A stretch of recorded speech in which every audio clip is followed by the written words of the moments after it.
ആരാലും നിയന്ത്രിക്കാൻ സാധിക്കാത്ത പാപത്തിന്റെ ദേവനായ കലിയെ പരീക്ഷിത്ത് രാജാവ് നിയന്ത്രിച്ച കഥയറിയാം. ബ്രഹ്മപുത്രനായ കശ്യപന്റെയും ഭാര്യ മുനിയുടെയും 15ാമത്തെ പുത്രനായിരുന്നു കലി. കലി ദേവഗന്ധർവനായിരുന്നു എങ്കിലും ദിവ്യസ്വഭാവമുള്ളവനായിരുന്നില്ല എന്ന് ഭാഗവതം പറയുന്നു.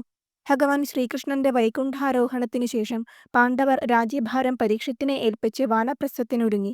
ഒരു ദിവസം പുതിയ ദേശങ്ങൾ കീഴടക്കിക്കൊണ്ട് തന്റെ സാമ്രാജ്യം ചുറ്റി സഞ്ചരിക്കുകയായിരുന്ന പരീക്ഷിത്ത് രാജാവ് ധർമ്മത്തിന്റെ പ്രതീകമായ ഒരു കാളയെയും ഭൂമിയുടെ പ്രതീകമായ ഒരു പശുവിനെയും ചൂഷണം ചെയ്യുന്ന ഒരു ശൂദ്രരാജാവിനെ കണ്ടു.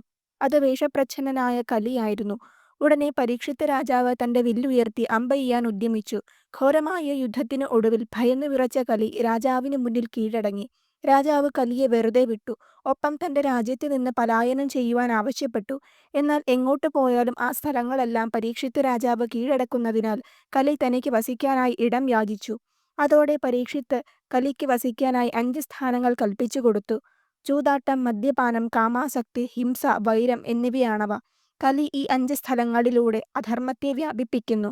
കലിയുടെ വാസസ്ഥാനങ്ങളെ നമ്മൾ തിരഞ്ഞെടുക്കുന്നതിനനുസരിച്ച് കലിയുഗത്തിൽ ധർമ്മം അഭിവൃദ്ധിപ്പെടുന്നു.